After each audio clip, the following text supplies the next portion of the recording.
why is someone always on your mind? எப்போ பார்த்தாலும் ஒருத்தங்களை பத்தியே நம்ம யோசிச்சுட்டே இருப்போம். ஒரே ஒரு பர்சனை பத்தி நம்ம யோசிச்சுட்டே இருப்போம். அது ஏன் ஏன் எப்போ பார்த்தாலும் நம்ம யோசிச்சுட்டே இருக்கோம் ஒருத்தங்களை பத்தி?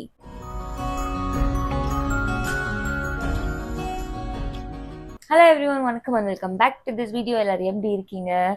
ஸோ இன்னைக்கு நமக்கு ரொம்ப டிஸ்டர்பிங்காக இருக்க ஒரே ஒரு விஷயம், ஒவ்வொரு பீப்புளுக்குமே இது இருக்கும். ஏதோ ஒரு பர்சன்னால நமக்கு மைண்ட் டிஸ்டர்பிங்காகவே இருக்கும். நம்ம என்னதான் நினைச்சாலும் அந்த ஒரு பர்சனை பத்தி அடிக்கடி தாட்ஸ் வந்துட்டே போகும். அண்ட் ஆல்சோ நம்ம எதெல்லாம் பண்ணணும்னு நினைக்கிறோமோ அதெல்லாம் பண்ணாம ஒரு டே நாசமா போகணும் அப்படின்னா இந்த மாதிரி ஏதோ ஒரு பர்சனை பத்தி நினைச்சிட்டு அப்படியே அந்த நாள் நம்ம நினைச்சது எதுவுமே பண்ண முடியாம நம்மளா நல்லா இருக்கிறோம்னு தான் நினைப்போம். பட் தானா அந்த தாட்ஸ் வந்துடும். ஏன் அப்படின்னா, ஃபர்ஸ்ட் ஆஃப் ஆல் ஒரே ஒரு ரீசன் என்னன்னா, உனக்கு வேற எந்த வேலை வெட்டி எதுவுமே இல்லை, அதனாலதான் உனக்கு அந்த தாட் வருது. அதாவது உனக்குன்னு ரெஸ்பான்சிபிளா ஒரு ஒரு ஒரு ஒரு ஒரு ரெஸ்பான்சிபிலிட்டி இருக்கு, நீ இப்படி இருக்கணும் அப்படி இருக்கணும், நீ பொறுப்பா இருக்கணும் அப்படி இப்படின்லாம் ஒரு விஷயம் இருக்கு. உனக்குன்னு அந்த என்னமோ சொல்லுவாங்களே, ப்ரெஷர் இஸ் அ ப்ரிவிலேஜ் அப்படின்னு. உனக்குன்னு அந்த எந்த ப்ரெஷருமே இல்லை, உன்னோட பாக்கெட் எம்டியா இல்லை அப்படின்னா இந்த மாதிரி தேவையில்லாம பர்சனை பத்தி யோசிச்சு ஒரு மாதிரி ட்ரீம்ல இருக்கிறது, அப்படி இல்லைன்னா நல்லா இருக்க லைஃப இன்னும் கீழே அப்படியே கொண்டு போயிடுறது. ஸோ பேசிக்கலி ஒரே ஒரு விஷயம், why someone is always in our mind அப்படின்னா, உனக்கு உன் மைண்டை கண்ட்ரோல் பண்ண தெரியல, அது ஒரு விஷயம். அண்ட் செகண்ட் இம்பார்ட்டன்ட் விஷயம் உனக்கு அதை தாண்டி பண்றதுக்கு ஒரு விஷயம் வேலை வெட்டி எதுவுமே இல்லை. அப்படியே இருந்தாலுமே அதை கடமைக்கு பண்றது அண்ட் இந்த பீப்புளை பத்தி யோசிச்சுட்டு இருக்கிறது அப்படிங்கிறது 24 hours மைண்ட்லயே இருக்கும். ஒரு விஷயம் தெரிஞ்சுக்கோ, ஒரு பீப்புள் உன் லைஃப்ல இருக்காங்க அப்படின்னா உன்னோட ஹாப்பினஸ் அப்படிங்கிறது மல்டிபிள் ஆகிட்டே இருக்கணும். ஏதோ ஒரு பிரச்சனை வந்துட்டே இருக்கு, சண்டை வந்துட்டே இருக்கு, எப்ப பார்த்தாலும் ஆர்குமெண்டா இருக்கு, அப்படி இப்படின்னு எந்த மாதிரியா இருந்தாலும் நீ இந்த மாதிரி பீப்புளை பத்தி யோசிச்சுக்கிட்டே இருப்ப, ஏதோ ஒன்று மைண்ட்லயே இருக்கும். அப்படி இல்ல பேசவே பேசாத பர்சன் மைண்டுக்குள்ள வந்துட்டு போறாங்க அப்படின்னா you don't have that self control. அந்த ஒரு ஒரு உன்னை கண்ட்ரோல் பண்ணிக்கிற பவர் உன்கிட்ட இல்ல. ஃபர்ஸ்ட் ஆஃப் ஆல் நமக்கு நம்ம லைஃப பாக்குறதுக்கு அந்த ஒரு இது இல்ல உனக்கு. அந்த அந்த அந்த லைஃப பாக்குற ஒரு ஒரு மைண்ட் செட் வந்துருச்சு அப்படின்னா உனக்கு இந்த மாதிரி இதுல எல்லாம் தாட்டே போகாது. பிகாஸ் லைஃப மாத்தி அமைக்கிறது அப்படிங்கிறது இட்ஸ் அ பிக் திங். ஒரு மனசை கண்ட்ரோல்ல இல்லாம வச்சுக்கிற நிறைய பர்சன் இங்க இருக்காங்க. ஆனா உன் மனசை கண்ட்ரோல் பண்ணி உன் லைஃபை சேஞ்ச் பண்றது அப்படிங்கிறது வெரி ரேர். அதனாலதான் எப்பவுமே அந்த 1% அப்படின்னு எப்பவுமே சொல்லுவாங்க. பிகாஸ் நார்மலா எல்லாத்துக்குமே அந்த ஒரு ஃபீலிங் இருக்கும், ஹியூமனுக்கான ஃபீலிங் அப்படின்னு சொல்லிட்டு ஜென்ரலா எதுல போகணுமோ அந்த வழியிலேயே போயிடுவாங்க. பட் ஆனா அது எல்லாத்தையும் தாண்டி you have to do something அப்படின்னு நினைக்கிறவங்க தான் கரெக்டான வழியில போவாங்க. ஸோ இப்ப சொல்ல வர வேண்டிய விஷயம் என்னன்னா, why someone is always in your mind? ஏன் இப்ப பார்த்தாலும் நம்ம மைண்ட்ல ஒருத்தவங்க இருக்காங்கன்னா, பிகாஸ் நமக்கு எந்த வேலை வெட்டியும் இல்ல, நமக்கு அந்த ஹையர் பிளேஸ்க்கு போகணும் அப்படிங்கிற தாட்ஸ் இல்ல. இப்ப நீ ஏன் உனக்கு ஏதாவது ஒரு தாட் வருது, ஒருத்தரை பத்தி நினைச்சிட்டு உட்கார்ந்துட்டு கவலையா உட்கார்ந்துட்டு இருக்க, சோகமா பாட்டு கேட்டுட்டு இருக்க, இதெல்லாம் பண்ணிட்டு இருக்க அப்படின்னா ஜஸ்ட் நல்லா ஸ்ட்ரெயிட்டா உட்கார்ந்து உன்னையே செருப்பால் அடிச்சுக்கிற மாதிரி 4-5 கேள்வியெல்லாம் நீயே கேட்டுக்கணும். நீ எப்படிப்பட்ட பர்சன், நீ முதல்ல என்ன மாதிரியான பர்சன், அதை முதல்ல நீ அனலைஸ் பண்ணும். நான் எனக்கு ஏதாவது டிஸ்டர்பன்ஸ் வருது, நான் எது மூலியமா டிஸ்டர்ப் ஆகுறேன் அப்படின்னா I'll sit and then I'll ask me, நான் எப்படிப்பட்ட மாதிரியான ஒரு ஆளு, இத மாதிரி சில விஷயத்துக்கெல்லாம் அப்படியே டிஸ்ட்ராக்ட் ஆகி போற ஆளா அப்படின்னு நம்மளே கேட்டுக்கணும். உன் பேர் என்ன, உன் ஊர் என்ன, அதுக்கப்புறம் நீ இது என்ன அது என்ன அப்படி இப்படின்னு கேட்டு நீ ஒரு ஹியூமன் பீயிங், இதுதான் உன்னோட அடையாளம் அப்படின்ற மாதிரி இல்லாம நீ உட்கார்ந்து ஃபர்ஸ்ட் நீ யாரு அப்படிங்கறத அனலைஸ் பண்ணு. பிகாஸ் நீ வரும்போது உன்னோட அடையாளம் அப்படிங்கிறது உன்னோட பேரண்ட்ஸ். ஆனா நீ போகும்போது உன்னோட ஐடென்டிட்டி அப்படிங்கிறது உன்னோட டெசிஷன்ஸ். அதனாலதான் உன்னோட டெசிஷன் ரொம்ப ரொம்ப கரெக்டா இருக்கணும். அப்படி இப்படின்னு ஒரு பீப்புளால செதறி போய் உன்னோட லைஃப் அப்படியே மாறிடக்கூடாது.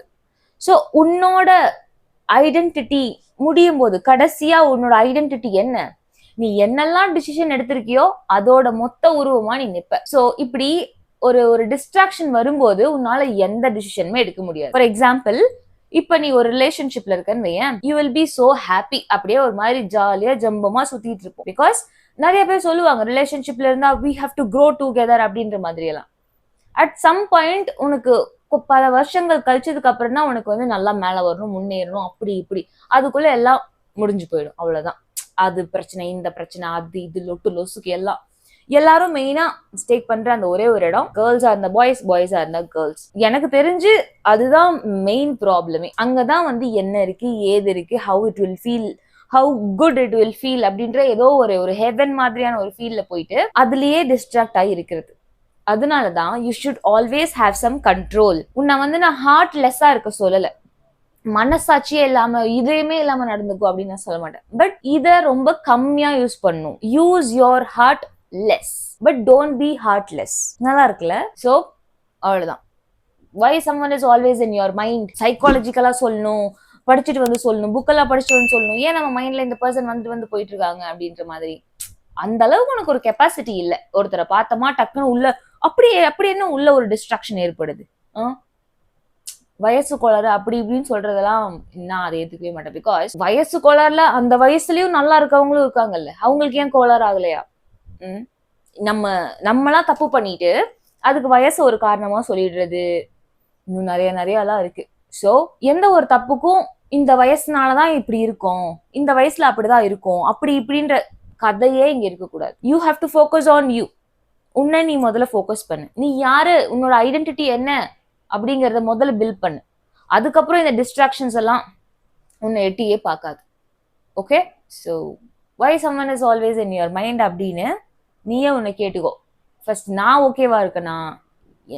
எனக்கே என்னையவே பார்த்துக்க முடியல. நான் போய் எனக்கு இப்ப இருக்க தனியா இருக்க பிரச்சனையை நான் சால்வ் பண்ண முடியல. நான் போய் இன்னொரு பிரச்சனையில விழுந்து, it's not only about relationship. நீ எந்த மாதிரியான பிரச்சனைக்குள்ள போனாலுமே இது ஒரு இதா எடுத்துக்கும். இந்த ஒரே ஒரு டிஸ்ட்ராக்ஷனை நீ வந்து ஓவர் கம் பண்ணிட்ட அப்படின்னா இதை விட ஜாஸ்தி இது வந்து எதுவுமே கிடையாது. அது மற்ற அடிக்ஷன்ஸ் எல்லாம் வந்து you can easily over come. But ஆனா இந்த மாதிரி இருக்கிற எல்லாரும் ஒரு பர்சன் வந்து மைண்டுக்குள்ளேயே இருக்காங்க, போவே மாட்டாங்க அப்படி இப்படின்னா அதை வந்து நீ ஹேண்டில் பண்ணி ஓவர் கம் பண்ணி வருது அப்படிங்கிறதே ரொம்ப பெரிய ஸ்ட்ரென்த் தான் உனக்கு. அதுலயே பயங்கர பொட்டன்ஷியல் இருக்குன்னு தெரிஞ்சிச்சு. ஸோ அதுக்கப்புறம் உனக்கே தெரிஞ்சிடும், நான் ஃபோன் நோண்டிட்டே இருக்கேன், இது தப்பு அப்படின்னு நீ ஏன் மாத்திடுவ. அதுக்கப்புறமா இது பண்ணிட்டே இருக்கேன், இதுல நான் ரொம்ப அடிக்டிவா இருக்கேன் அப்படின்னு சொல்லிட்டு அது என்னன்னு பார்த்து நீயே ரெக்டிஃபை பண்ணிப்ப. ஸோ ஃபர்ஸ்ட் உனக்கு ஏதாவது டிஸ்ட்ராக்ஷன் ஆகுது அப்படின்னா சிட் காம்லி, அப்போ உட்காந்து யோசி, இந்த மாதிரி எனக்கு ஏன் இந்த மாதிரி ஆகுது, எனக்கு என்ன தேவைப்படுது, நான் எது தேவைப்படுறதுக்காக இந்த மாதிரி யோசிச்சுட்டு இருக்கேன், எனக்கு நிஜமாவே இது தேவையா, இதுல இருந்து நான் என்ன ஆசைப்படுறேன் அப்படிங்கிற மாதிரி நிறைய கொஸ்டின்ஸ் நீ எழுப்பு.